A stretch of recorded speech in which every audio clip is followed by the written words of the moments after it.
Our most recent videos discussed the terminal lucidity of the masculine, the feminine, and the West, explaining exactly what has gone wrong to cause the destructive catabolism of our current culture.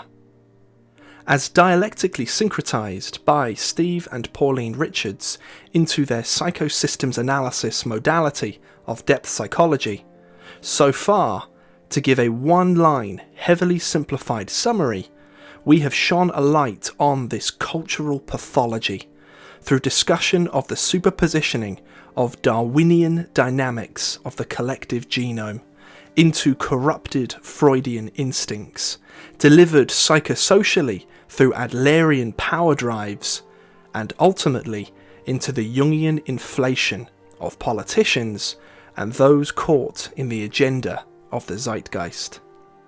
The problem inherent in the current objective waveform of information has been drawn out and fully explained.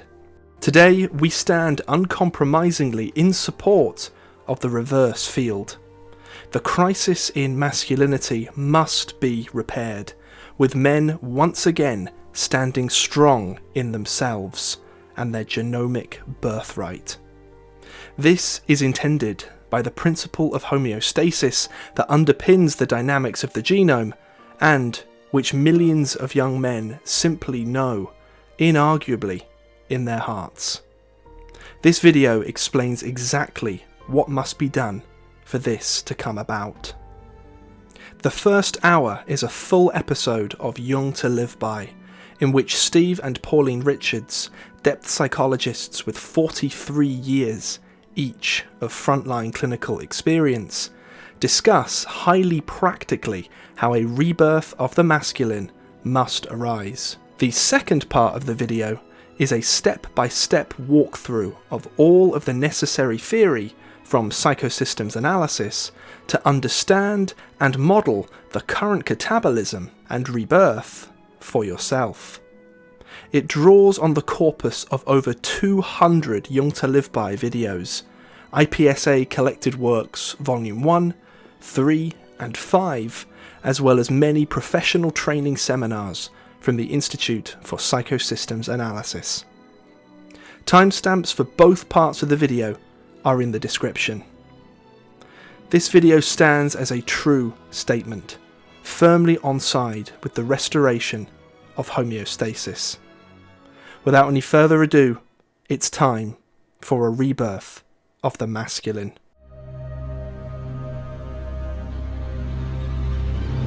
You said, didn't you, Paul, it's going to be the cultural level it comes at first? Yes. Because that's where the challenge is, isn't it? That's the highest register of challenges coming from the culture. Yeah.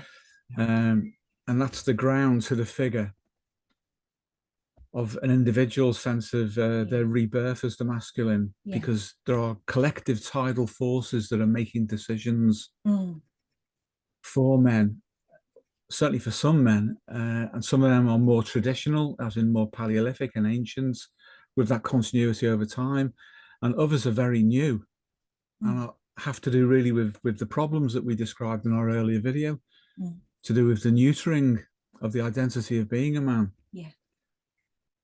So that's really important that we tackle, I think, first of all, the ground within which the figure is set. If we were to come at it from a feminist angle, say, and it's a video which is circulating at the moment, seems to be very popular, and that's Camille Parlia's video, feminist Camille Parlia, and her perspective on what she believes to have gone wrong with the masculine. And despite the fact she's a feminist, she's obviously very pro men, which is very welcome, really, I think, in this day and age. And her perspective is one of what goes wrong in late phases of culture. So she highlights what's gone wrong, say, in the Hellenic period, at the end of the Roman Empire. She mentions Weimar Germany, and more recently, what's happening now. And the thing that she focuses on is the androgyny, the androgenization of culture, where there's broadly speaking, a lack of distinction between men and women. And so it's difficult to then see what femininity and masculinity mean as they, because they are the context for one another. Yeah. And if that's become blurred, if it lacks that kind of proper definition, then that's a problem. Yeah. And she talks about this kind of thing happening as cultures start to collapse, basically. Yeah. And we're certainly seeing that now. Yeah, we are. So that's the ground, isn't it? So that's the ground from a feminist perspective. From a feminist perspective, yes, but it's a feminist perspective minus the misandry. Yeah. And she talks about that too as effectively being born out of second wave feminism in the 60s, 70s and 80s, which is like it's a large span of time, that 30 years nearly. And the idea of the long march through the institutions, and the ideology was set in place for this kind of hatred of men and the desire to terminate men during those decades. And ideologically, it's basically a mix of neo-Marxism and psychoanalytic theory, that of Karen Horney in particular. Yeah. And it's not a very nice combination. No. And she talks about that as being poisonous, totally toxic. And we need to be very mindful of that, because that will still be present in the culture in some forms. But it's what we do about it. Yeah, that's all true. And that appears in the culture. And to some extent, the culture is the superpositioning of the genome as the genome is expressing itself at the moment. So if we're not completely focused on that moment, but look at its antecedents, and then do as Jung himself suggested, and look for the future taking shape in the present, then we can get a trans-temporal picture on what the genome as an alternative form of consciousness understands about what we are all doing to ourselves. So the past is important, the present is important, but we can begin to make a prediction about the future based on both of those, but also with the future taking shape right now. So if culture is moving towards a collapse and a singularity, then there'll be certain signs which I think are present to suggest we're moving that way. And the genome then will deploy amongst certain male members of the species-wide population an instinctive move to resist that, and that will take on various alternative forms. Some will be very exaggerated, some will be in the middle ground, some will be shifted away from the middle ground and towards a group of young men who can be exploited by the likes of internet gurus, and further suppressed or exaggerated. And then there'll be some others who will have a perspective which is very close to the genome itself. And the doorway to the genome, as we know, is the instincts, and that kind of ancestral memory, which is not just the replication of the past, it's the preparation for the now and the future on the basis of what has worked in the past. And I would suggest that that's the best place to begin to start for a man, is to find his ancestral roots as they present in the moment now, in anticipation for the future. And of course, the now includes everything that you've said, Paul, to do with how a man's context in the form of the feminine, the anticipated genomic context biologically for the masculine is the feminine. How are the feminine interpreting the masculine right now, and specifically within Western culture? So there's a bandwidth of possibilities. They either go completely wrong, obviously, because they will maladapt by literally interpreting the past. They'll be sidelined into fantasy by gurus, or they will understand the representation of the past in the present as preparation for the future. And the way to do that is to understand the presence of the past now and the presence of the future now, in the sense that Jung meant it. And once they've got that, they have firm ground upon which to stand. And then all subsequent steps follow on from that. anything else I think that we could discuss about this has to form on that firm ground that we have to have as clear an insight as men into what's going on now as is possible, because the selection pressures will select for those who understand this moment now in preparation for the future best. Yeah, just to come back to Camille for a moment, her focus seems to be on the heroic masculine, in so much as she talks about there are people out there, presumably mainly men, who are on sort of the edges of culture, who are convinced about the power of the heroic masculine, and she sees this as being an ominous thing in a way, almost like dark forces which are gathering or amassing on the margins of culture, and I think that's true. I mean, she talks about, again, makes a connection to the past, and refers to people like the Huns and the Vandals, and I think she says the barbarians of ISIS as well, to give some impression of who those people have been and who they might be more contemporaneously.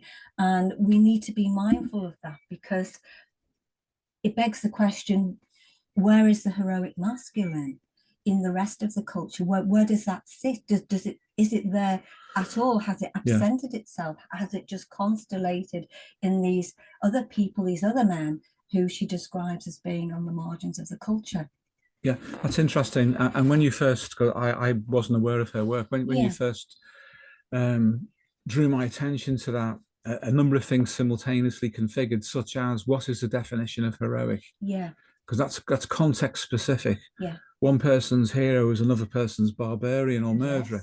Yes. The fundamental beneath both of those configurations is probably biological, even when it is cultural, because it's biology in sympathetic resonance as superpositioned between biology and culture that allows an action or a behavior to appear to be heroic or otherwise. But the fundamental drive seems to be for territory and resources, and that's very ancient. Yes. And it's very Darwinian. Yeah. So I thought that was really interesting when you told me about what she said with respect to that. So I think maybe a starting point then would be, perhaps, if we could define what heroism is.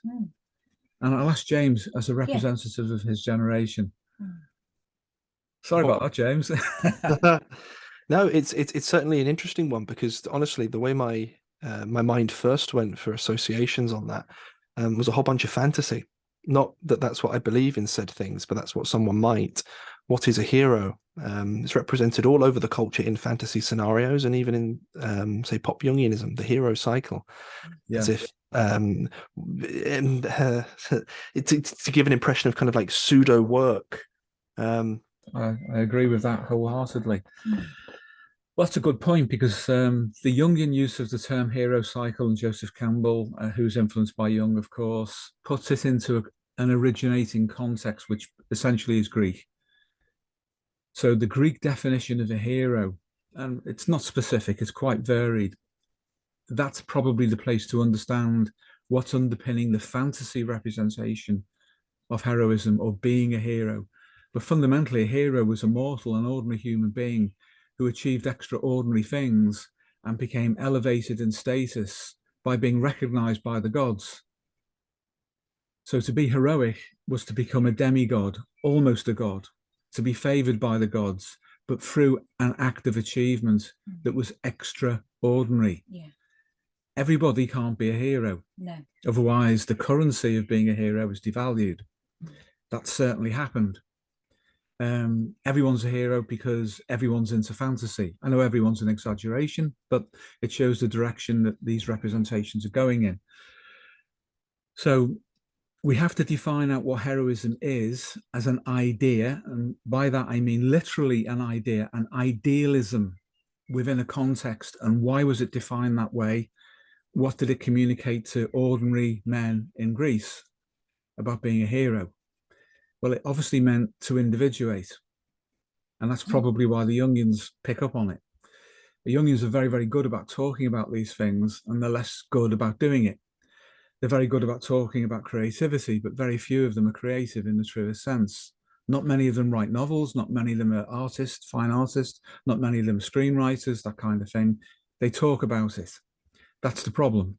The idea itself becomes a reason not to do something, but to represent it in another form, whereas in its original Greek context, you were meant to aspire to becoming as close an approximation as is possible to being a hero, and therefore optimizing your lifespan development. In other words, individuating.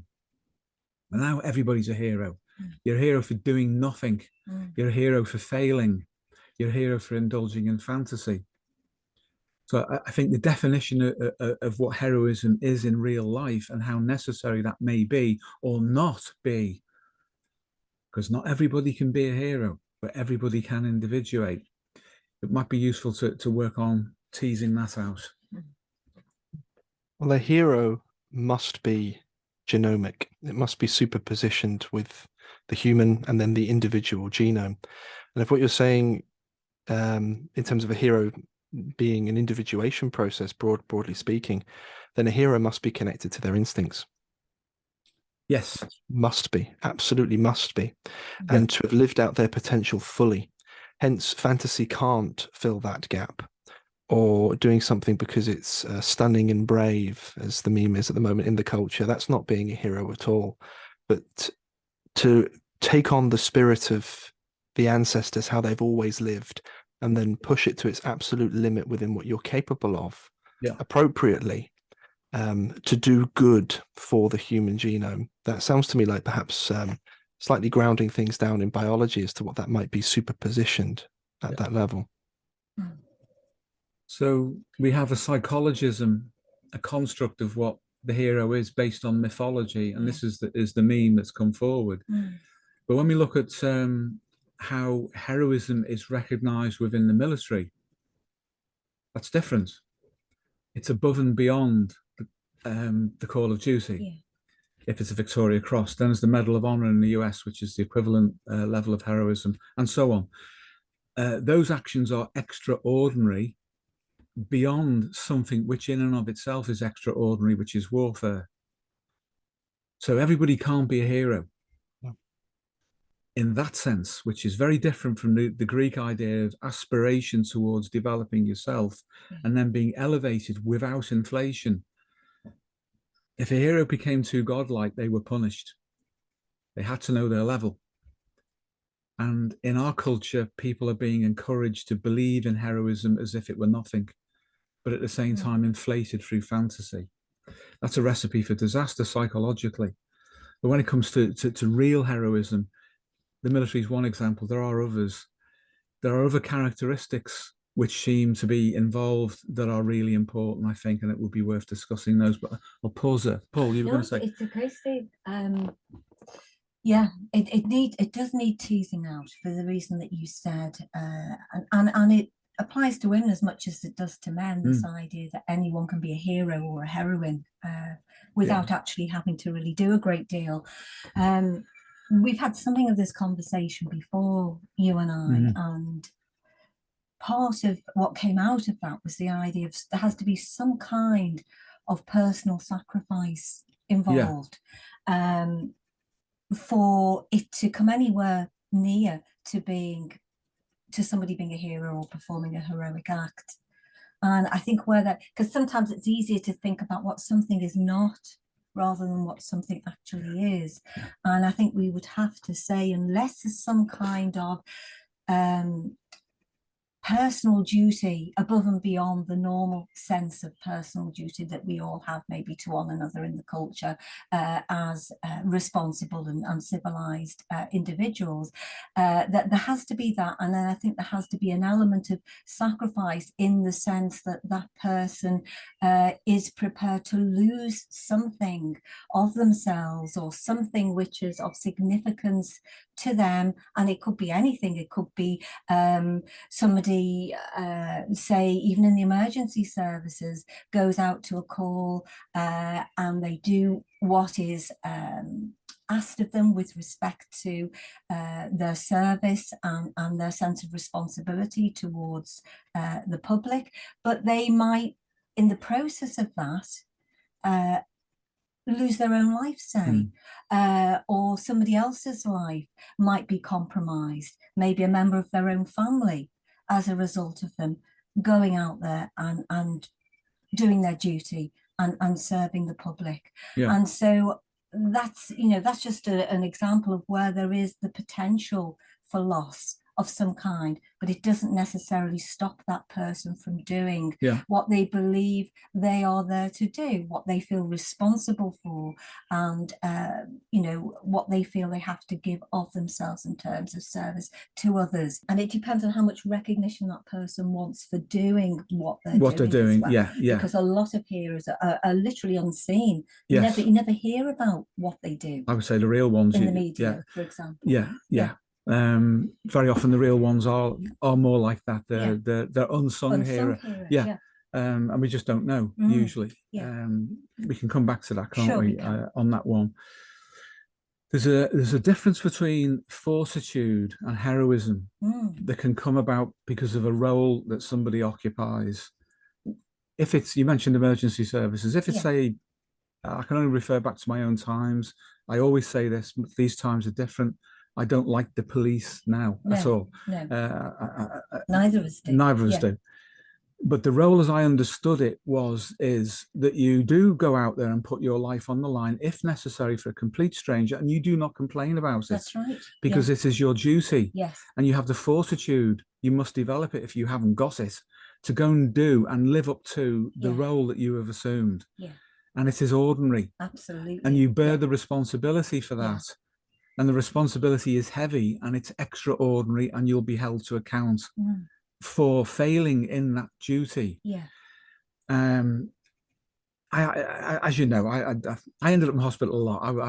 I had all sorts of adventures in that job, and I ended up damaged and injured, and I faced firearms unarmed and unprotected, and people with knives, been jumped by gangs. I've been involved with work with terrorists, armed drugs dealers, all sorts of things like that.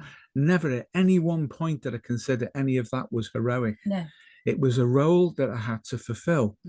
But I do know people who did extraordinary things in that occupation, and I might sit at a canteen table with them, next to them, and it might occur to me, okay, they've done something beyond my experience. Could I equal that? Had I been the one who received that call, had I been the one who walked around that corner at that time, could I have done what they did or not? And I think that's where you start to see what heroism is. It's actually not an individual thing. It seems, on the basis of my experience, that the people who are heroic go places and do things that others won't do. And they suspend their individual identity and they act for others in the moment. And then they worry about it later. Because it's as if they know, and I know this at an ordinary level, that if you don't live up to the moment, you may die, the other person may die, an innocent person may die. There is nobody else. You do it. But the true hero goes a bit further even than that, because they go beyond the point at which you could regulate your own safety and save the situation. They go further than that.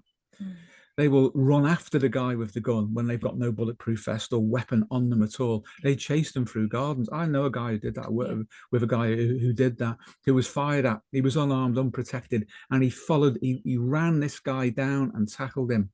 He could have let him go and still lived, because the guy got away, you know, and that would have been it. No one would have known, but he didn't. He chose to run the guy down unarmed. That's different. That to me is heroic. And his actions were instinctive. They were on a non-personal level, but you can see what superposition there. It's the genome and the protection of other people. Superpositioned out into the wider context within which he operated. And later he's just an ordinary guy. He was just an ordinary guy. But he did something beyond, you know, that the normal requirements of duty, which could have been just to clear the area of the guy with the gun. He gets away, everybody lives, we'll get him another day. There used to be that saying, oh, he'll come again. That was a common meme, it would be called now. Back in my day in the police, the ones who get away, we'll get them again. They'll come again. We could say the field would reconfigure and we'll have another opportunity. He had all of those options open to him, but he ran the guy down on foot. I don't mean in a vehicle, unarmed. He ran him down. Did he get any kind of commendation for that? I think he did. Yeah, Did he? Yeah. I'm pretty Well, sure he did. He was so unassuming, you wouldn't know. No, I guess he wouldn't. My point is, he wouldn't have expected it. No, and nobody did. Nobody did. You're expected to go through any trauma that you went through as a result of what you experienced privately. Yeah. Right. And reassociate to the role that you were in, which was for the good of the others. Yeah. I see none of this now in today's police force, none of it. But it was assumed, and you felt you took on that responsibility. You just didn't know. I won't go into individual circumstances. I've faced people with guns. I've faced armed people. It's not nice. It isn't nice. But the focus in your mind is very, very different. Another thing which I think separates heroes from ordinary fortitude, which is courage without being heroic, there is a difference, is that you can suspend the attachment to others who are close to you. And for example, when I met you, and you became the most important thing in my life, in my existence, I suddenly had more to lose, including my own life potentially. And that actually blunted a little bit of my edge, because I had to consider at every point, what would the effect be potentially on you? You know, the time that I met that, I stopped him in his car, that drugs dealer, armed drugs dealer. And there was a decision had to be made, because we were told I had a telex. That's how old the technology. A telex saying this vehicle, this man, highly dangerous. See him, he's armed. Stop him. But we have no guns, no pepper sprays, no tasers, no long-handled batons, no bulletproof vests, nothing. Just you with a shirt and a hat. And in confronting him, the decision had to be made about he'll come again. Let him get back into his Rolls Royce, which it was, and drive off. Or, as he did, he runs back to the car, but not the driver's side, the passenger side, to get his firearm. And you have to make a decision. Now, for me, a hero would have run at him. I didn't. I got back into my car. He did come again and he went down. But that's a disclosure on my part about what the difference is between being heroic. Now, if he'd been firing a gun at somebody, I probably would have done it. But it was like, do I take that final step, knowing that there are other things that I need to measure my own life against, and whether I can continue? And there are other circumstances like that. I remember a guy on a petrol station forecourt discharging a pistol into the air and laughing like he was high. And me and another Bobby both arrived there. Bobby is the old term we used to use back in the day for a police officer. Two cars either side of the line of petrol pumps, and there he was by the door with his gun, firing it in the air. And I looked at the other Bobby, and he looked at me, and we both moved forward.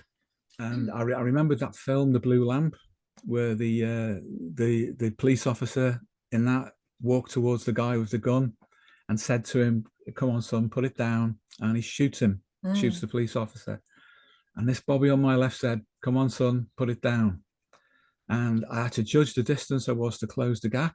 Can I get him before he shoots my colleague, or me, or both of us, or someone else? And to cut a long story short, he put it down. And he was high on drugs. He wanted to go in the army. He had a gun and he was firing it around, thinking it was funny in his high state. But you make decisions. And there's another time with I don't want to go on about me, but just to show the difference. Another time with a guy with an IRA suspect, known one, on a motorbike, and we chased him. Was with another officer who was driving. I was his oppo, and we chased him on a motorbike. And we eventually cornered him. It looked like he had a gun dangling in the bag, and we believed it was. Turned out it wasn't. But on that instance, we did rush him directly because the thing wasn't out the bag that was dangling off the handlebars of the bike. It turned out just to be a tool. And he was, on that instance, completely innocent. But the the state of arousal that the driver was in was different to mine. I wasn't driving on this occasion. I was the observer. Mm. And I was observing his state. He was getting red mist, and I can understand it. He wanted to ram the guy off the bike, take him out. And I was thinking, he's not processing the road very well. We might all die here, not just the guy on the motorbike. And that allowed me to dissociate enough to be sensible, if you like, or in a sensitive way to what the guy was doing, his state, whether he could grab the thing out the bag or not. Was the other guy was hyperventilating, his eyes were bulging. Yeah. I'm not saying he wasn't brave or courageous or anything like that, but it shows different states of arousal modulate your experience. Yeah. Now, the point I'm getting to is that my understanding of people who are heroic is that they do dissociate. And I'm not saying I was heroic, I wasn't. But the people that I've known in that job who were truly heroic separate themselves off from the consequences of their actions on their own life and the effect that the loss of their life would have on their family. They dissociate. And when I've looked at Victoria Cross winners, right back through the First World War, right back to the Crimean War, and all the wars coming forward, they all seem to have this capacity to dissociate, and very often to be very modest, regular looking guys. Yeah. They don't look like Arnold Schwarzenegger. No. They're not carrying a Gatling gun and they're blazing away at everybody and all the bullets are missing them and they've got the cool shades on. They're not like that. They're ordinary people. Mm. They're ordinary people who dissociate and do something extraordinary, and there is something different about them. And then particularly with the military guys, you see with them that the fuss that's made of them when they go back to their hometown or village, they don't like it. They're frightened. This brave man is frightened of the attention that he's getting.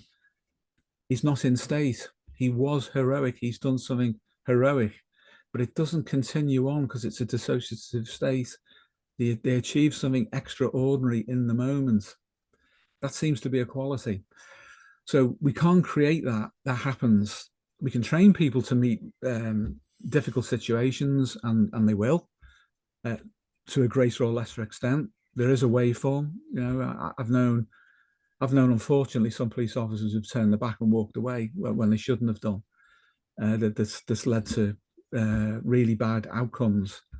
Arguably, I almost did that with the guy, the drugs dealer I'm telling you about, but I made sure he left the scene and didn't threaten anyone in the street. We knew where he was going. It wasn't up to me, I thought, to throw my life away at that time. But I've known people who, in the heat of something very dangerous, have turned left or gone the other way. And not doing that got me in trouble sometimes, which you know about. But heroism is something quite different. What we need to do now, I think, is to put that in the context of everyday life now. The challenges that young men are facing right now, and what they can do to approximate themselves so they are ready to meet the requirements of the moment, the historical times within which they live. Because make no mistake, this is historical. What's happening now has never happened quite like this before. So the men of today, the young men of today, need to be prepared to meet the necessary level of the challenges that are being put to them. They don't have to be heroes. They have to be good enough. And good enough takes fortitude, the ability to take the blows, the ability to take frustration. Frustration tolerance is so important. Yeah. If you're frustration intolerant, you cannot adapt. You can't have a mid to long-term view. You cannot develop a strategy of adaptation. You cannot associate to others because you're in a drive state all the time. And of course, an alternative to that is to fall into fantasy because the drive state's unpleasant. So some people go into fantasy and then they don't live. And unfortunately, they're moving themselves towards the exit door. But those who have fortitude, who are conscious and are prepared to take the necessary steps incrementally to place themselves, to be at the ready to the extent that they need to be, are brave enough. Heroes will emerge out from your number, and you may be one of them. But you don't have to aspire to be a fantasy hero. And certainly don't follow these internet gurus, who have no experience of life. the older generation should pass something on, even if it's in the form of a hint about the way things can be done. That's important. It shouldn't come through fantasy. So that's, I think, is the starting point for the rebirth of the masculine, is to connect with the ancestral psyche, to dispense with fantasy, to stop following gurus, to build themselves from within so they are ready. Ready is good enough. You don't have to be a hero. You just have to be able to do the right thing at the right time and in the right way when you're called upon to do it. Your genome will agree with that. Heroes will emerge. Be at the ready. You never know, you might be one of them. So that ordinary, everyday courage and fortitude is the emphasis, is the way forward. Yes. And you flagged up something I thought was very interesting recently, Steve, and that was when men and women go into that state and they do courageous things. Very often, like you say, they're not necessarily in a hyper aroused state. Sometimes they're very conscious of the frustration of their own instincts, for example. I mean, you've said that there were some jobs that you were called out to, and it was like, oh no, I'm going to miss my scarf, or I'm not going to get off duty on time, or just those ordinary everyday frustrations that you feel going into what could become quite a dangerous situation. That happened a lot, and that's very interesting. I think that's an interesting point because it shows the dissociation. It does. The first thing that I would hit, the thing about taking an emergency services call is, on the one hand, you know that someone is in dire trouble and that you're the guy. You have to get there. You have to navigate the journey safely without killing anybody else to get there. And yet every second counts. And at one level, your genome kicks in and it's, let's go. And then at the other level, the complexes kick in on the periphery of your awareness and say, I'm hungry. Look at the time, I was due to go off duty in 10 minutes. I want to go home. There's something I have to do tonight. And you have to find a way of relating to that and meet the demands of the moment. And now you've mentioned that, I think I remember in that discussion with you, I mentioned how very often, if there were a group of people who were dealing with a serious incident, they wouldn't all start crying and want the kind of counselling that they're given now. They go back to the NIC, to the station, and there'd be a period of banter which would bring down the stress, and then they'd all get annoyed with each other over the most ridiculous thing.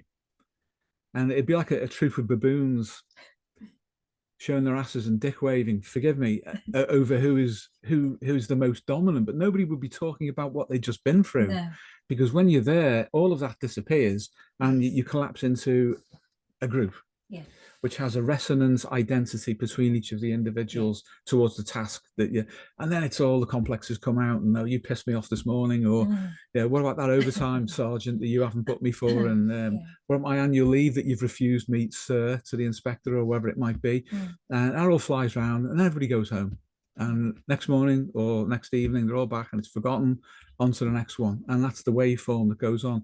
But what you see is the interaction between instinct at one level and complexes at another. The complexes are highly personal.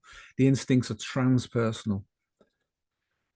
And being able to stand either side of that line and retain some kind of balance is what allows you to continue to do that to some extent or other. Yeah, you reminded me of another example of that kind of sort of collective fortitude, really. It's going back in time to the First World War, when a munitions factory in the northeast of England, Barnbow, I think it was called, went up. And obviously a lot of people, and there were mainly women working there, with a few token men at the time. And once the basically the bodies and the maimed and the injured have been removed, it was business as usual. Everyone collectively went back in and just started up as if nothing had happened. And I think it is interesting to see that kind of collective behavior at play, because And clearly there are instincts involved as well about, you know, what does this mean for me and my needs in the present moment, and my future in terms of having a job and work and pay and so on. And that's what you saw. So you certainly saw some heroism in there, a lot of what might be considered ordinary courage and bravery, and then maybe towards the bottom end of that, you know, people's basic instinctive needs to make sure that they're met as well. So you see that bandwidth, the whole thing play out. So if that's a waveform that is running in the background for all men and of course women, but men's the topic for today specifically, then dependent upon the context within which a man finds himself, we will get a register of expression, but that comes through opportunity. And one of the problems for the West is that the young generation of men have been deprived to some extent, top down, of the opportunity of acting through and making manifest their ancestral masculinity, which is another reason why fantasy is an important element for them. But at the same time, it's why fantasy is so useful to those who would mislead them, because it takes their libido away from expressing themselves in their environment properly. What's going on in Eastern Europe now is interesting, and it's salutary as a lesson at what will happen when the opportunity to express that kind of sacrifice and instinctive combativeness, and it is that over territoriality, aggression, resources, is given an opportunity to come through. And that's the excuse a lot of these neutering, catabolizing forces bring to bear to say that masculinity is toxic. And yet those same forces at the political level are the ones that are bringing it about in Eastern Europe at the moment and elsewhere around the world. There's all sorts going on, which we can talk about in another couple of videos, I think, James, about why that's going the way that it is. But it shows that from the genome's perspective, certain things are of such overriding importance that under normal conditions, they are available for a man to access. And they are then only regulated by a healthy culture which knows how to express that without damage to itself or others. That's an ideal homeostasis. But in the West, the men are being neutered. The young generation of men are being neutered. That's the intention, obviously, to do that to them.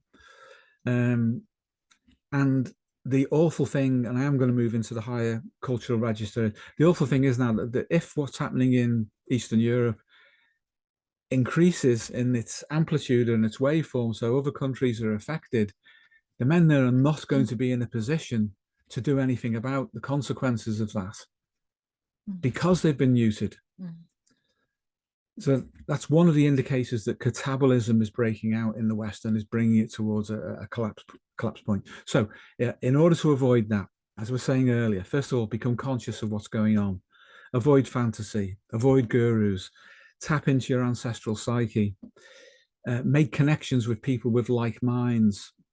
A field effect will emerge from that, which will mean that a lot of people will suddenly start to think in the same way. The tipping point is very small. It's quite a small percentage. I believe it can be as low as 3%, as some researchers have suggested, for collective ideas to begin to make a change in a culture. So if only 3% of men were thinking and feeling and acting in the right way, other effects would be consequential to that would then propagate and change other things. One of those contexts, by the way, is the attitude of the females in society. They will start to change as the men start to change. The important thing is for the men not to be moved into the toxic masculine bracket, because that's also destructive and catabolizing. Also, don't concentrate yourselves within fantasy. That third option that I mentioned earlier, that one of individual consciousness and understanding, which then seeks out people of like mind, that will build up the field and begin to bring about the reversal.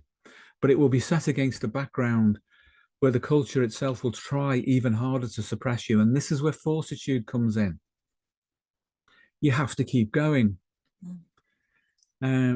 And I'm not suggesting that you form cells of terrorists or anything. No, no, nothing like that. This is not about an armed insurrection or revolution. This is about building up the fundamentals of what you are as a man.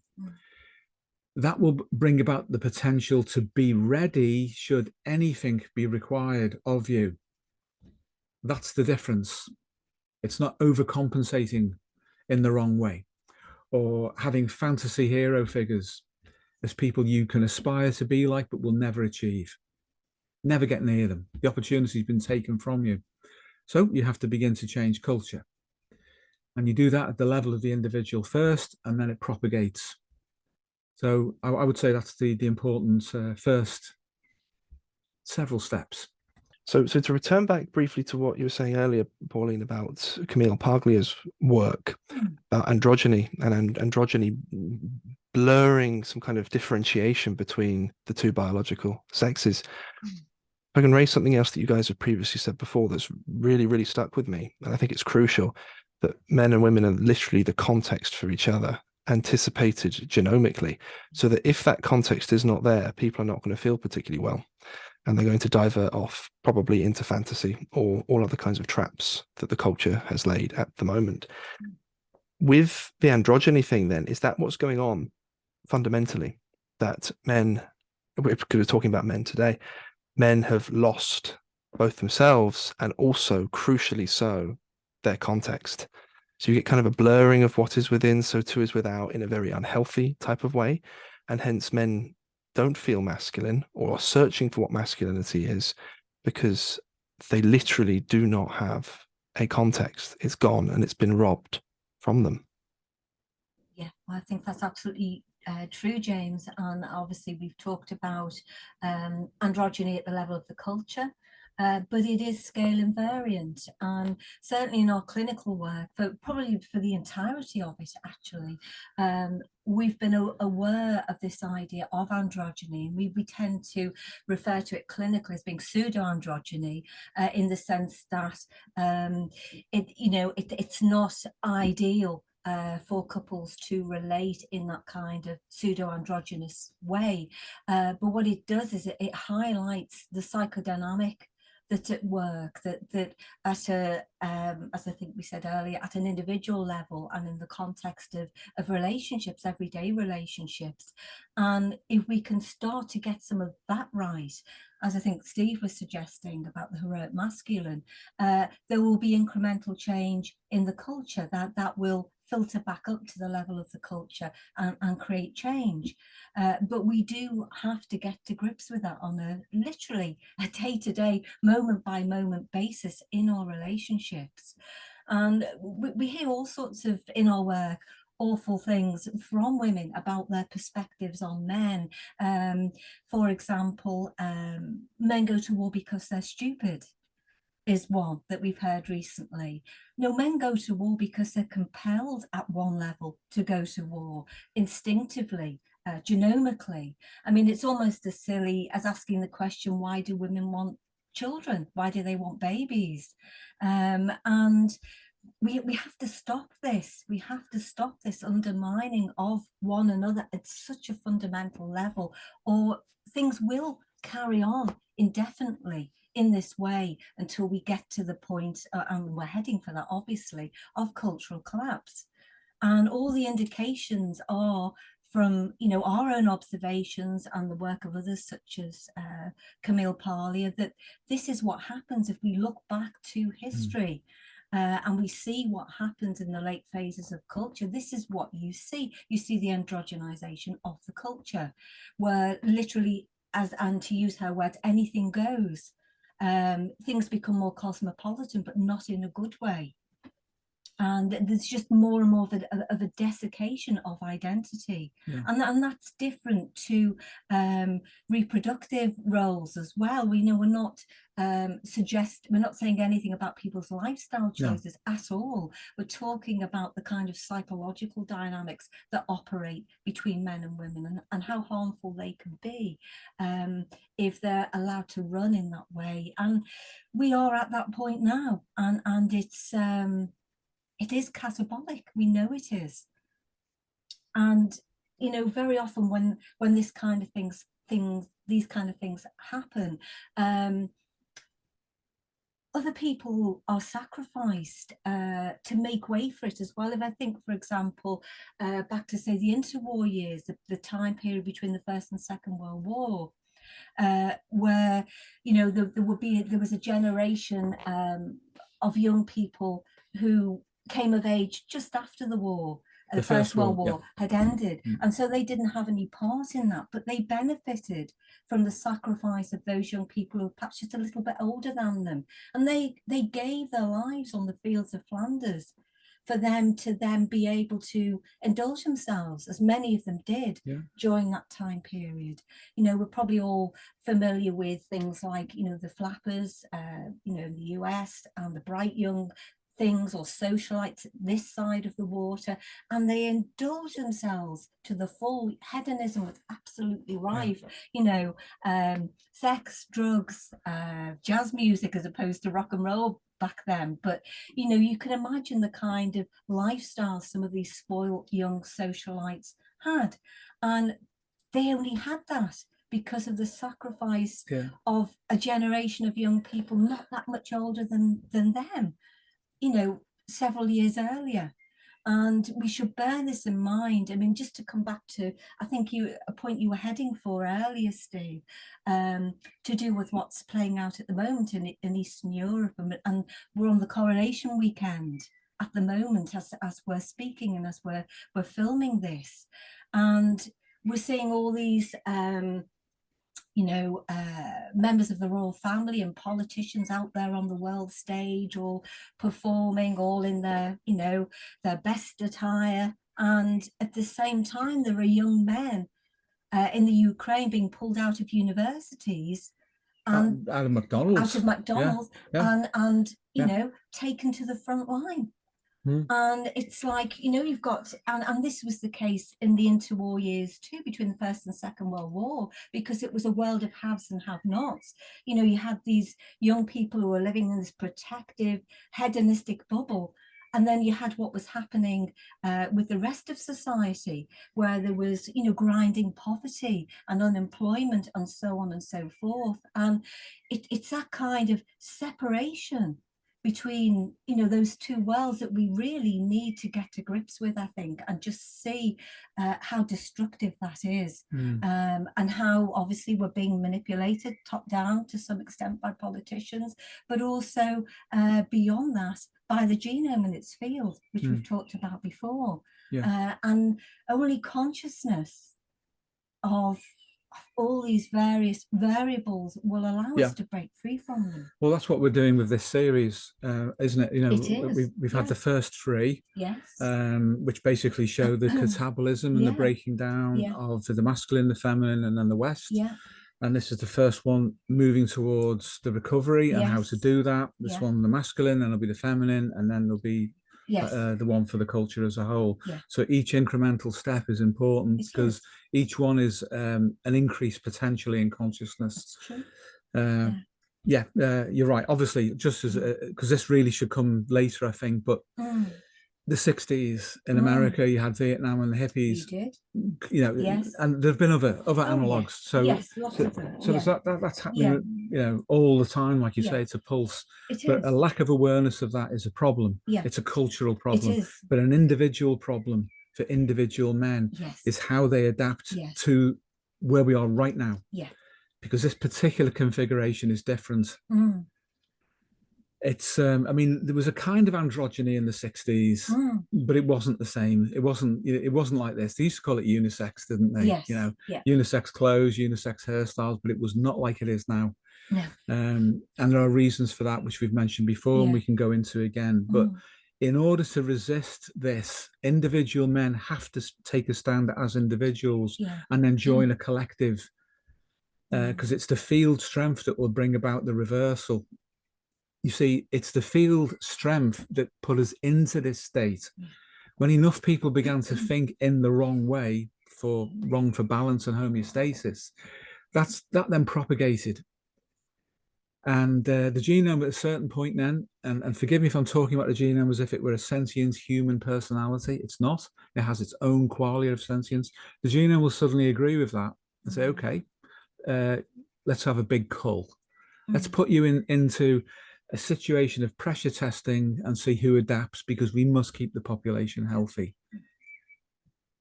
That's got huge consequences. In terms of biology, men have been selected to be the ones that bear the brunt of selective pressures. That's obvious in just about any war until very recently, when there's been attacks, mass attacks on civilian populations, of course, but fundamentally that is in the genome of men, is to be prepared for the selective pressures that will come, whether it's from the environment, or whether it's from any kind of resources, or whether it's the resistance against other populations of men who will come and take their women, harm them, kill them, rape them, or whatever it might be. That's why men have the biological drive that they have.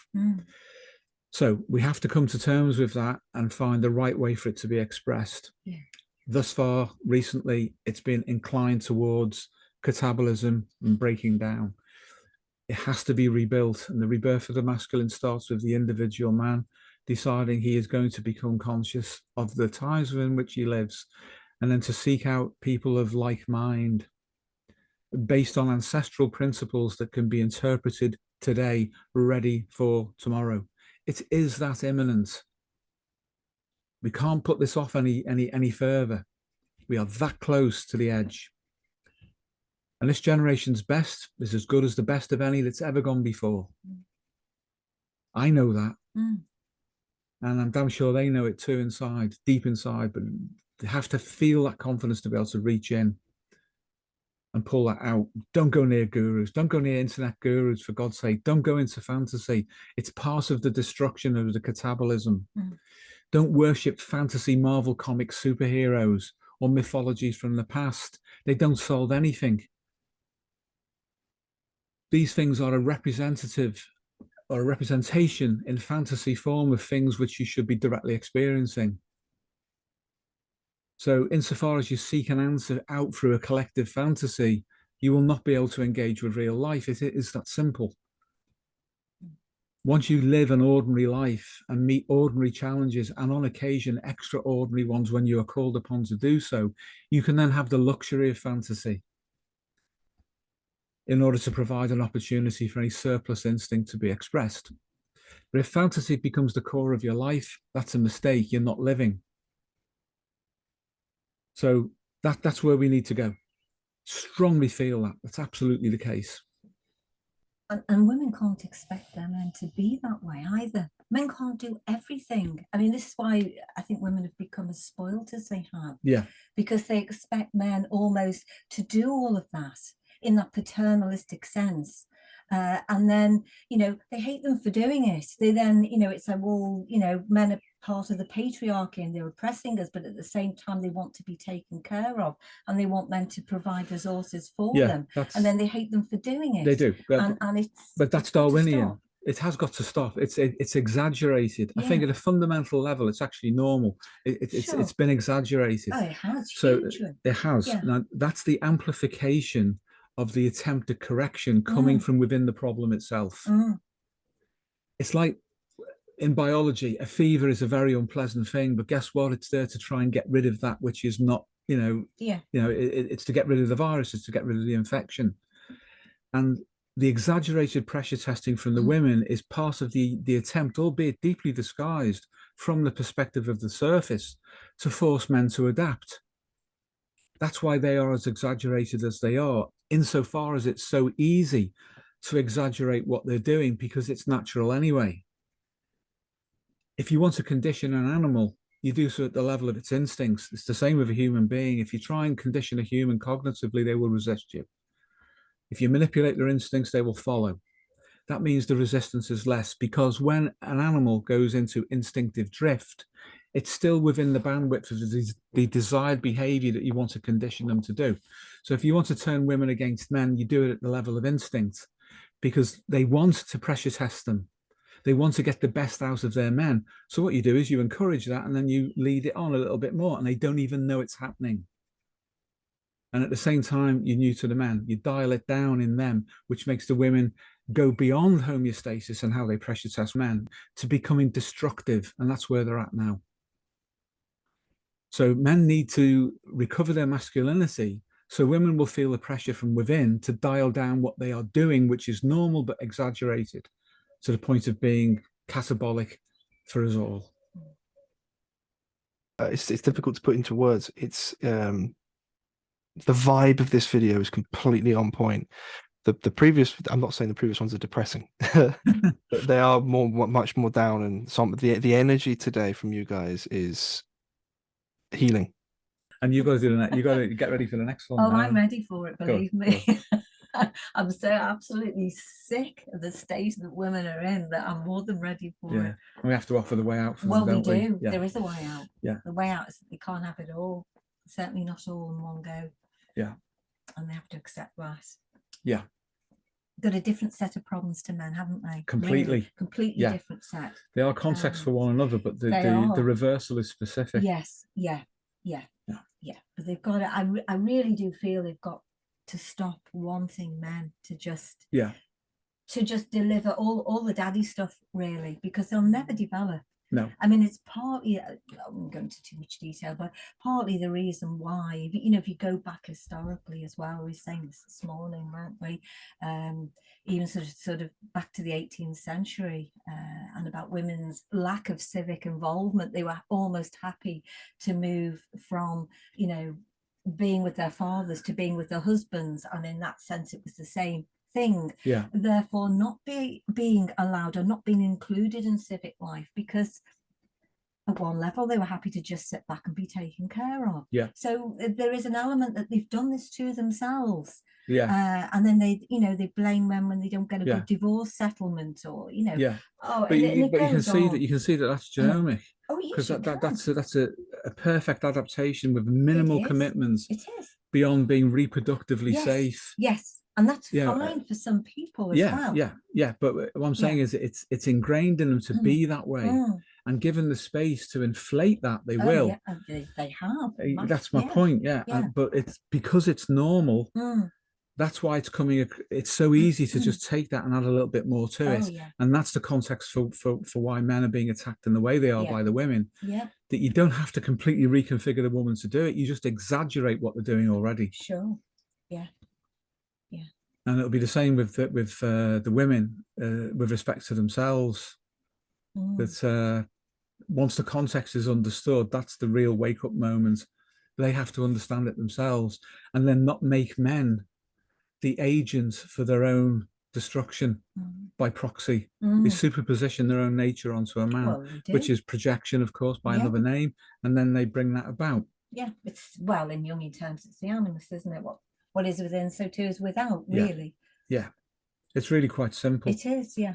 And doesn't really need a great deal of theoretical loading to understand, which is important. Yeah. Yeah, men can't do and be everything, can they? No. And women have to play their part. They do. And develop themselves. They do. It's the bottom line. Yeah. They do. But they have their own psyche. And that, I think, is so fundamental. The differences are so fundamental about how each will... I mean, if men had an environment offered to them, which was offered unbridled inflation of one-sidedness and of their own instincts, what kind of mess would the world be in? It would be in a different kind of mess than this one. Because the women would have to be neutered and suppressed to allow them to inflate and become one-sided. But it would actually be very clear what was wrong there. Yeah. But these are the dark forces that Pauline talks about. They're natural. Example. Yes. They're natural. And she is a Jungian. Yes. To some extent, she's informed by Jung, which is a great thing. And I think she is very positive in her message. The problem with Jungians is that everything's turned into a myth. And that is an abstraction. It's the purpose of myth was not to enter into the myth. But like Jung himself said, he was clear about this. He said, this is what not to do. Don't do this. So you follow the mistakes in the narrative of the hero. And it's like that with creative writing. That if you're a method writer, you enter into identification and feeling affect and connection with the different characters, all of them. You feel everything. And that actually increases your consciousness. And so if you're viewing a myth and you're being told what not to do, and you can say, well, I have some sympathy with that character, and then you see where the character's going and you feel it, you think, oh, fuck, that was the wrong thing to do. And then also that the locus of control is very often at a collective level. The individual can't on their own affect the collective, so they have to form groups, which is therefore a field effect again, which regulates the higher register. Very few individuals can do that. In fact, no one can do it without support. Which is even a monarch, a medieval monarch, or a Celtic warrior chieftain or whatever, couldn't achieve anything without the support that was necessary to get there. However powerful they may feel they are, it's conferred by the group. So cooperation is necessary. And part of the hubris of youth very often is that they exceed what they can do on their own. And that's the slap that you see with the fall of in the hero cycle. The hubris, and then the defeat, and then the rebirth in the hero cycle has to do with acceptance of not being childish anymore, being reborn in that metaphorical sense into adulthood, and understanding that cooperation is important. I thought what you said earlier today, Steve, and this may not be relevant now, obviously, about the king, given that it's the coronation weekend, was significant too. That idea of needing a monarch, but just not the monarch we've got, and that if the king doesn't reflect the needs of the people, as in the metaphor of the king and the land in that Arthurian sense, that in the past the king was dispensed with and replaced, and not necessarily by somebody within the bloodline, but just somebody who could fulfill that role. A new dynasty would be installed. Yes. I think that's a very, because the most important thing was meeting the role. Yes. Once it's replaced with a bloodline, then that bloodline is contained and it's controlled by the political masters of that bloodline. And it's basically, you hold that position because we allow you to. Don't forget the third Charles, what happened to the first one, kind of thing, and then what happened with William the Third, William and Mary. William III tried to get beyond himself, and he was constrained by Parliament, and Parliament assumed sovereignty on behalf of the people, but it separated itself from the people and distracted them with the idea of a constitutional monarchy, with the impression that it's been continuous. But James is a historian. He knows how many different dynasties have emerged, and throughout the world anyway, in the medieval period, they were exchanged all the time. They were moved around. This present monarchy is a sham. It's part of the catabolism. It is part of the catabolism. There's no doubt about that. If we had a real monarch, things would be different. They would, we could have a monarch and Parliament both representing the apex of the pyramid of that which is the people. That's not happening at the moment. Is there anything you want to discuss off camera or anything, James? Are you okay? It's definitely dissociated. Which is why I'm cheerful. That'll have to go in. That's brilliant.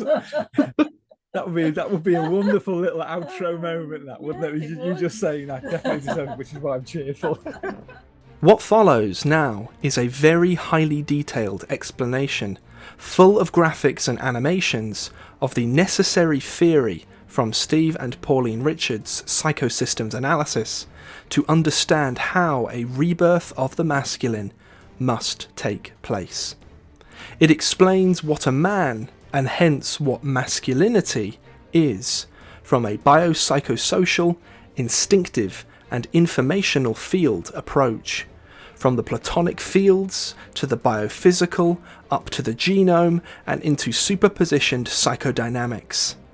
Basic instinctual drives, the meta-instinctual anticipations of the masculine lifespan, exactly how and why complexes form if these are not attained, and how men can avoid the biggest trap currently laid before them by the culture. It's absolutely packed with information that simply can't be found anywhere else. We recommend watching it through, and if you feel that you'd like to, then you would be more than welcome to return back later for in-depth study.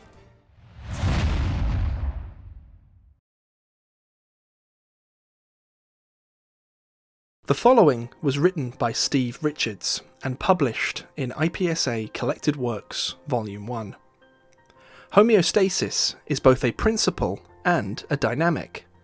When considering a field of informational representation that has one or more foci organized as systems, then the regulation of and between those systems can be said to fulfill the criteria for being conscious. Quote, a complexity of information that represents itself to itself. Self-regulation, that is homeostasis, includes but goes beyond the biological levels of systemic organization and representation of information.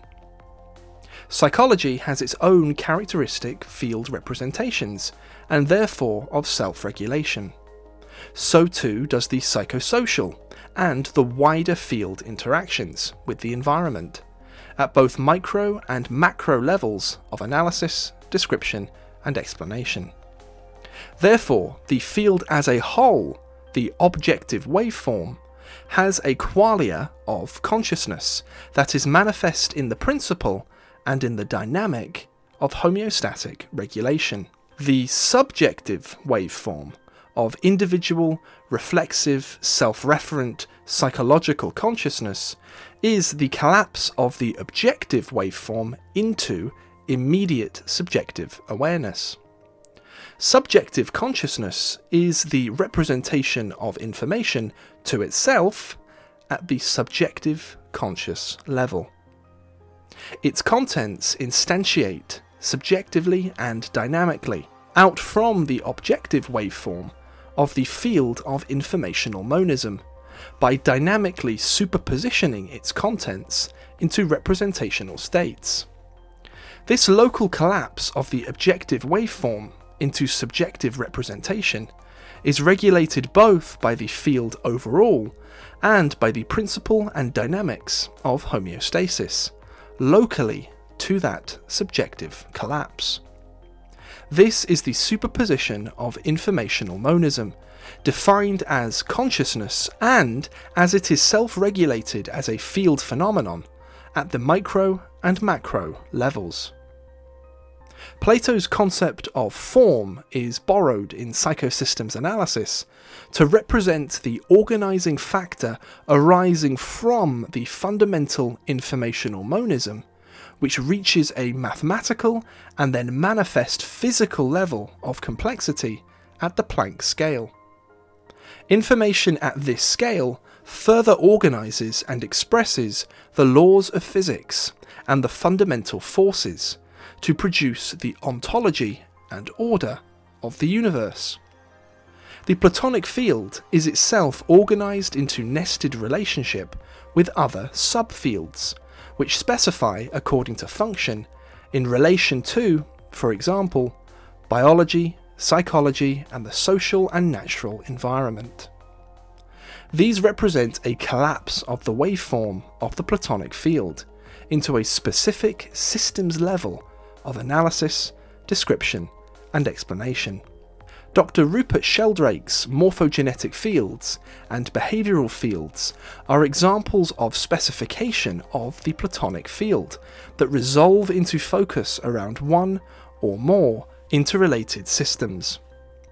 The genome has its own specific waveform field, nested into others that interrelate to facilitate systems-level organisation, as well as the exchange of energy and information.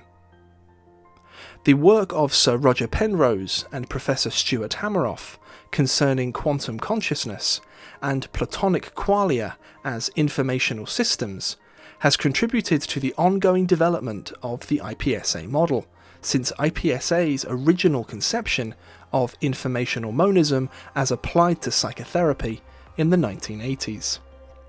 As a psychodynamic model of biopsychosocial depth psychology and psychotherapy, psychosystems analysis is concerned with the connection between phenomenological consciousness and its biological, social, and informational field substrates. Its applied methodology pursues this path both clinically and in personal development.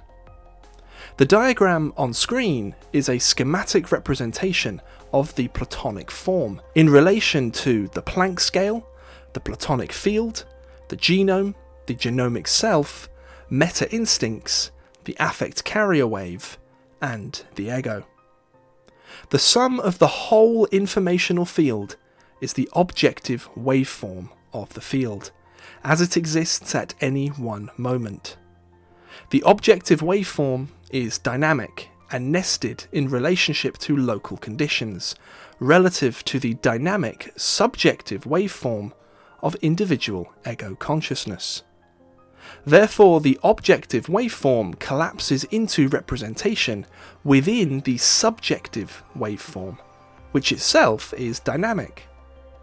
Subjective collapse does not affect the objective waveform beyond its subjective representation. Let's explore an example of this through an animation. First, take the nested fields of information that compose the psychosystems continuum and turn it on its side. A subjective waveform collapse into purely considering biology would look like this. The same is true, like this, for only considering a collapsed psychological model.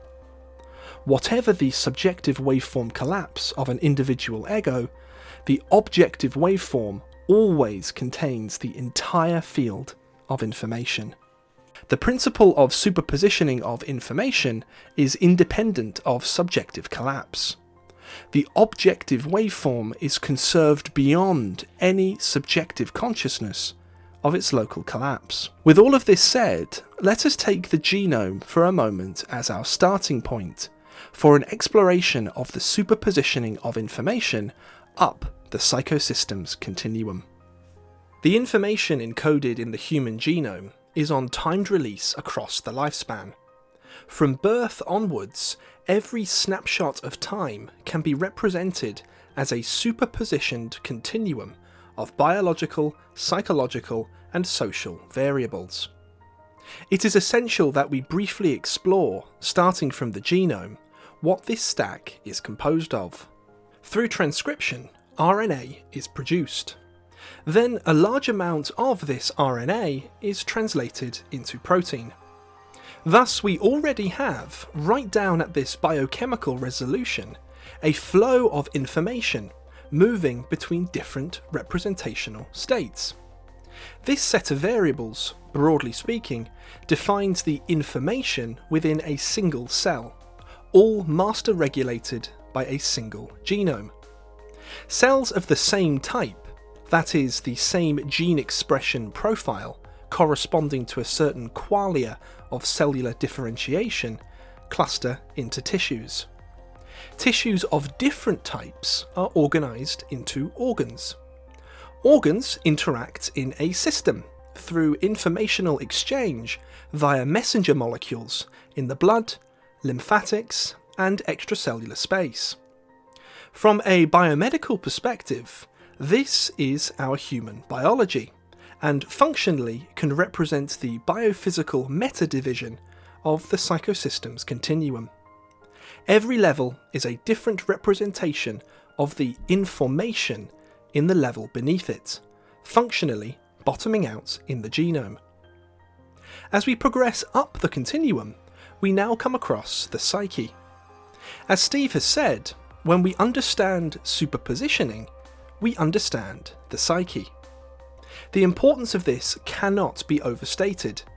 The information composing our biology, crafted via evolution, is superpositioned into our psychology.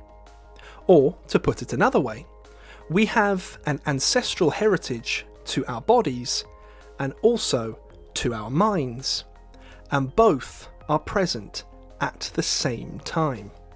There is no dichotomy between the two. So-called mind and matter are simply two states of an underlying informational monism. Biology and psychology, superpositioned together, are superpositioned yet still into the social world. This means, as Steve has said, what is within, so too is without. That is, the information within us can also be found outside of us as a different representation of the underlying informational monism. If you truly consider the following phrase from Steve, "By his libido shall ye know him," then you will see rapidly just how true this is. How we relate to other people, the social influences that have helped shape us, the cultural pressure put on us, our interests, how we relate to status and hierarchy, our personas. In other words, the style of relating our libido spontaneously configures into for anything in the outside world is a representation of information that is superpositioned with our psychobiology. What is within, so too is without, as the law which governs the informational exchange in a social network.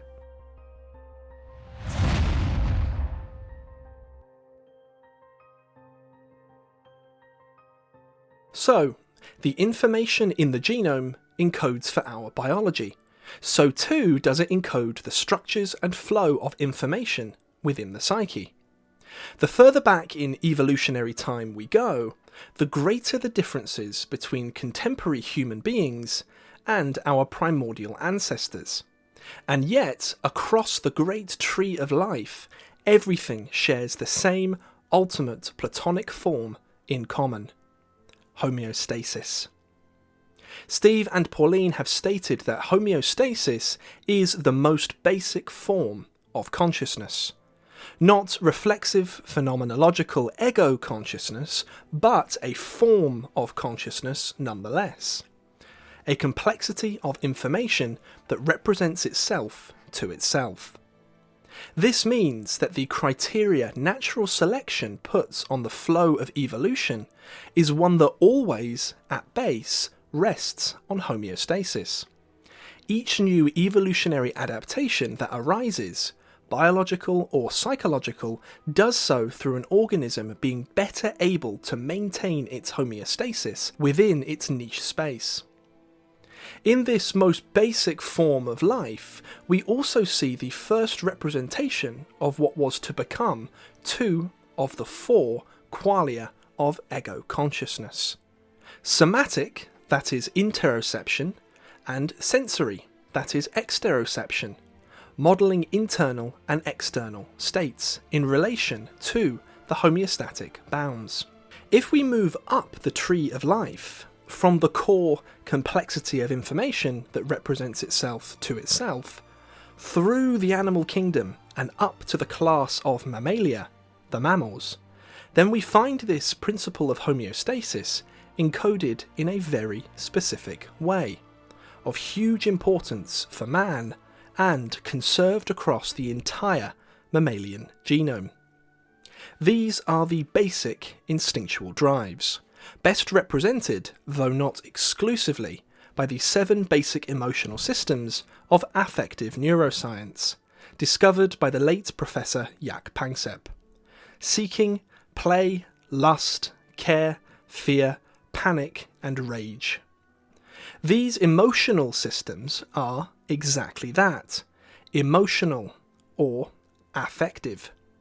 When the information that composes them is superpositioned into ego consciousness, they are felt, not thought. This is key to relating properly to the psyche. From Steve and Pauline, the aforementioned sensory and somatic qualia of ego consciousness are the oldest, followed then by affect. Cognition evolved later, up and out of the older affective regions of the brain. This means, as observed empirically by Steve and Pauline and backed up by the findings of affective neuroscience, that affect is always a priori to cognition. Thinking, as a so-called cognitive function, is always an afterthought to an affective pulse. This is absolutely true, temporally. However, another essential insight from Steve and Pauline is that all 4 of these ego qualia are always present simultaneously, as superpositioned together.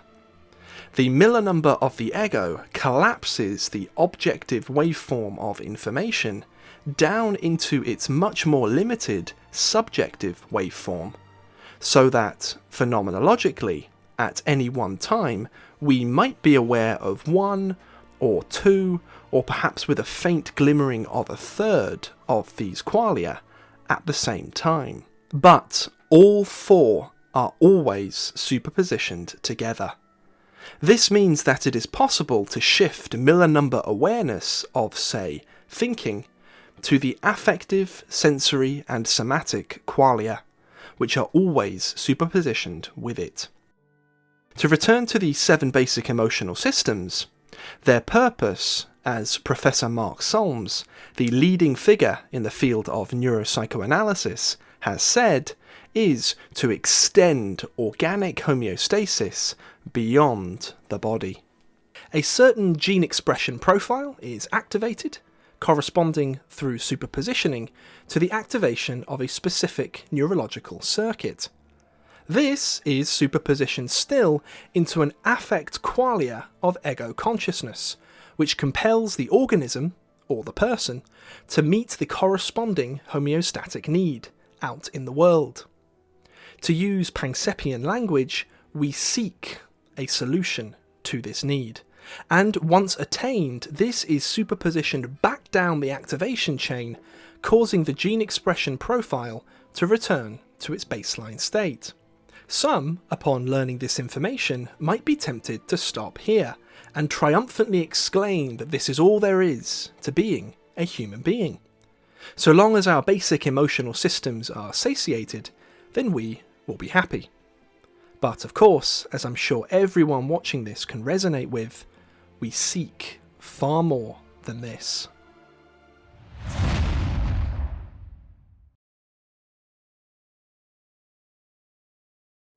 As stated, these Panksepian instincts are shared in common with all mammals, and are omnipresent in the life of human beings. However, human beings, and obviously so, do not seek, play, lust, or care randomly. All of these systems need a context within which to fire. This context is not provided by cognition alone. That is, it is not constructed in some arbitrary way by the ego's so-called thinking function, giving us an infinite abstract number of possible adaptations. No, this context is uniquely human in a living sense. We can see a shared common core between us and our closest phylogenetic cousins, the apes, but the context for the life of a human being is, ultimately, human. Steve and Pauline have introduced the empirical psychodynamic of the meta-instincts to explain how this context arises and is chosen. Sharing a cultural genealogy with Jung's concept of the archetype all the way back to Plato, the concept of meta-instincts has developed through advances in neuroscience, paleoanthropology, genetics, and original empiricism. Meta-instincts are whole context genomic anticipations, superpositioned into psychology, and then superpositioned still into action in the world. They are, in Steve's words, the dreams of the genome. Homeostasis makes us alive.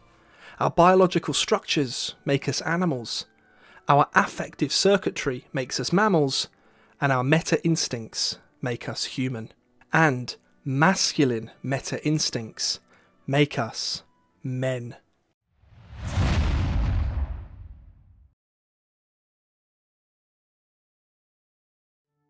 To look at psychodynamics in greater depth, the meta-instincts anticipate the context of life, and well ahead of time, they rehearse themselves in various forms.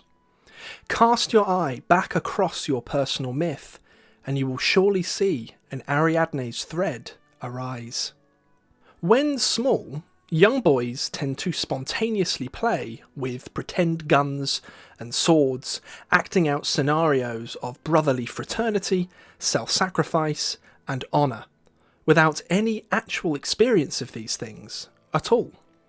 They're compelled from within to rehearse the dreams of the genome. Obviously so, in this case, the necessary masculine traits for survival in the Paleolithic. As Steve has said, this willingness to display the anticipation of self-sacrifice for the group elevates the child's status, as he acts out attachment and confirmation to peers, as they prepare collectively for the challenges of adulthood and society. Nobody tells the young lads to do so. They simply do. It's instinctive, just as Panspermian instincts are, albeit in a different category, meta-instincts. Indeed, these provide the context for Pansperm. Instead of play operating in a vacuum, we have play delivered in a very specific scenario. A scenario encoded via molecular representation of information within the genome. In its rehearsal form, the superpositioning of Panspermian and meta-instincts exist in the realm of the imagination. It doesn't have to be overtly rehearsed in action either. It can arise in the form of telic images too. That is, images from within, delivered to ego consciousness on the wave of affect that represents an anticipated future scenario.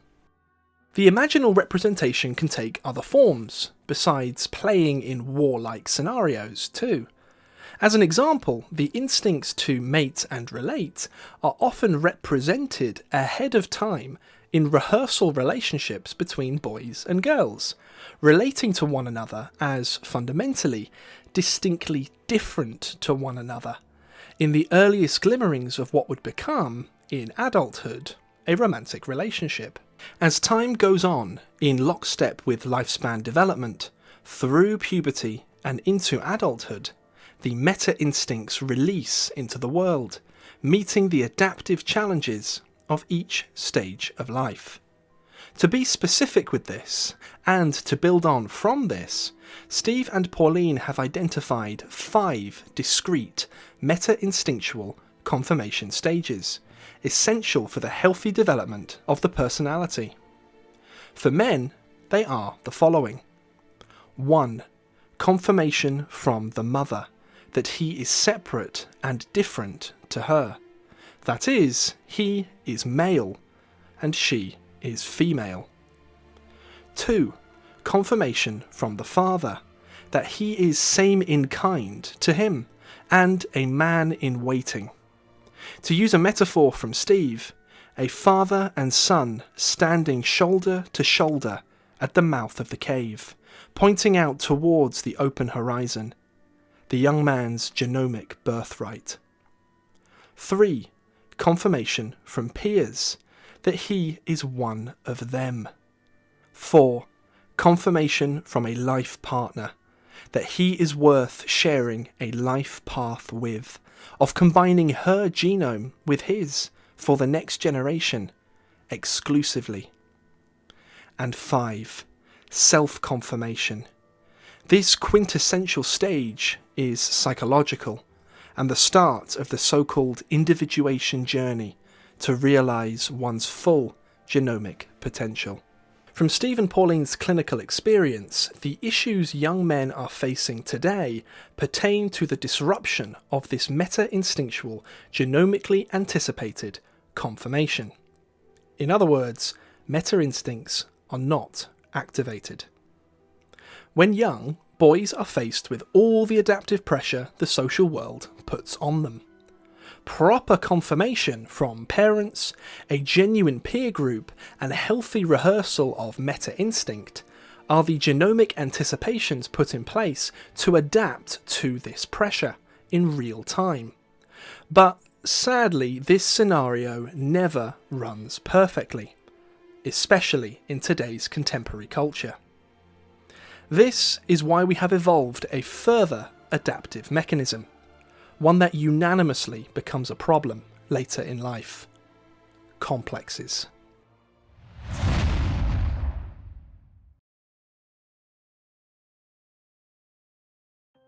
When the ego is overwhelmed with adaptive pressure, it partitions itself into a state of dissociation. This is the starting point for the generation of a complex. The following was written by Steve and published in IPSA Collected Works Volume 1. Those complexes that form through direct ego interaction with the world, that is, the collision in Freudian psychoanalysis between the instinctive pleasure principle and the psychosocial and environmental reality principle, divide from the conscious element of the ego, as the great French clinician Pierre Janet observed, through what is known in psychosystems analysis as partitioning of the ego. This involves the ego devolving responsibility for dealing with an unresolved situation or conflict over to a subsystem of itself, Janet's dissociated subnuclei or Jung's complex. This process involves firstly, as initially identified by Freud, the ego defences of suppression and then later of repression. Suppression, in this context, defines the ego's partitioning of itself as a conscious act of will. Having devolved responsibility to a subset of itself, a complex, the ego then gradually moves into a state of normal memory consolidation, and it forgets what it has done in setting up the complex. Complexes require free energy, or libido, to operate as part of the overall energetic and metabolic economy of the organism. The loading is not significant until the complex in question transitions from being suppressed into repressed. Repression in this context means that the complex has escaped from being broken down into free energy, that is deconstructed by natural homeostasis. Or it has transitioned into a dormant, with respect to the ego, non-aligned state. Consolidation into long-term memory, too, has failed. Instead, repression has meant that the complex has retained the brief that it was created for, to defend the ego. But, lacking regulatory contact from the ego, it's now in a state of full autonomy. An independent psychodynamic system that will act to defend itself and its set-up instructions, as laid down by the conditions under which it was originally created. Such autonomous complexes will act against the ego if the ego contradicts their set-up instructions, which are now repressed from ego consciousness. The result can be a psychological autoimmune attack on the ego, which then experiences a powerful neurosis, literally being at war with itself. Complexes can also act to cap instinct and redirect their libido or drive to ensure that they are sustained at cost to the ego. Instinctive pressure will push harder to get through, and the ego will feel both the force of that and of the unconscious but autonomous action of the complex.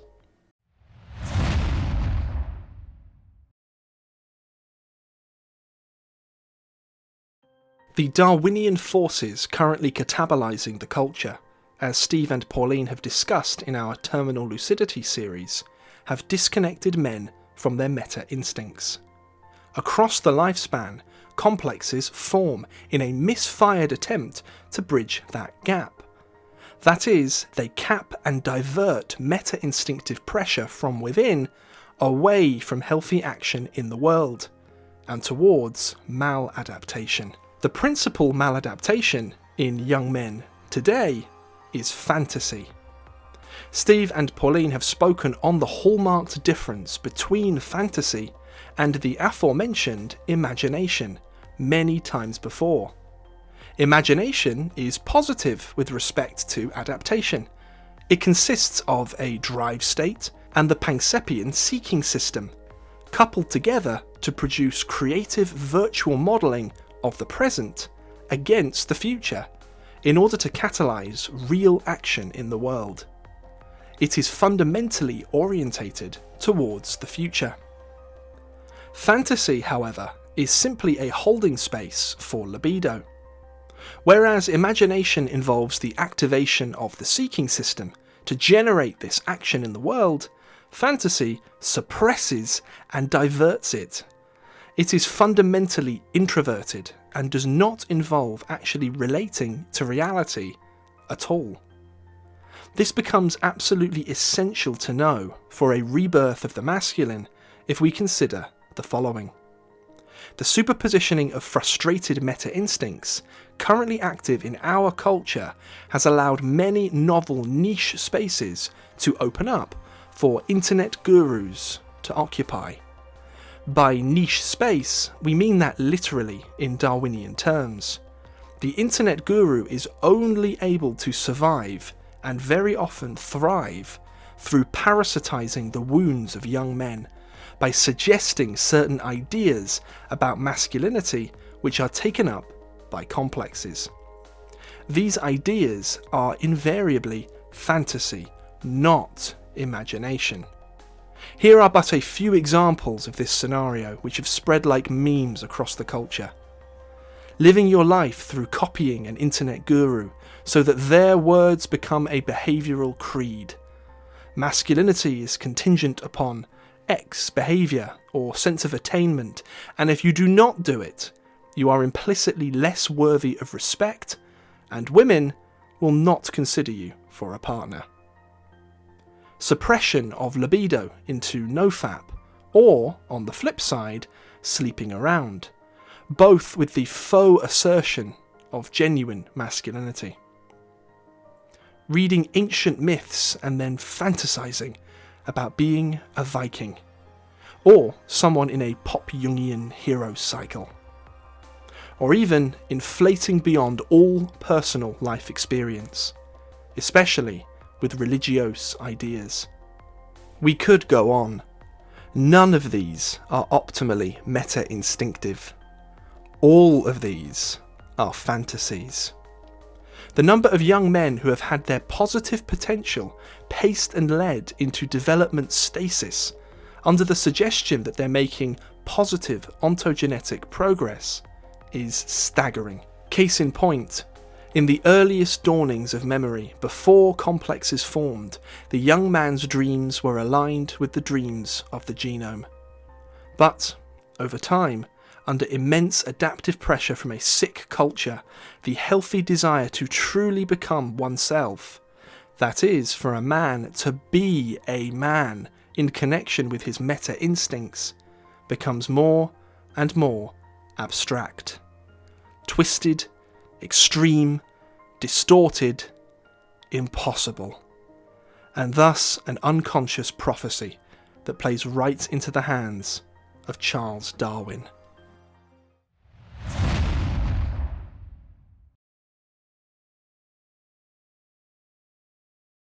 To close, I'd like to share with you something Steve wrote. It needs no introduction. Picture the image of a Paleolithic cave. Behind you is your mother. Alongside you, your father. Before you, the open savanna stretches to the horizon, a full 360 degrees. Do you retreat back into the maternal womb of the cave and fear the dark of your early relationship to the mystery of your own emerging consciousness? Do you stand a half step behind your father, not believing you can get past his achievements? Do you need another father to replace him? Are you still a child? The open horizon of the savannah is your birthright. Your instincts will agree. Go mate and relate. Go meet your instincts. They anticipated this moment. The way is prepared. Look a little to one side of the cave mouth. A line of ancestors stretches back beyond the visible horizon. You are them, every bit as much as your personal mother and father. They survived everything that has ever happened. You are their legacy. Your legacy? The future.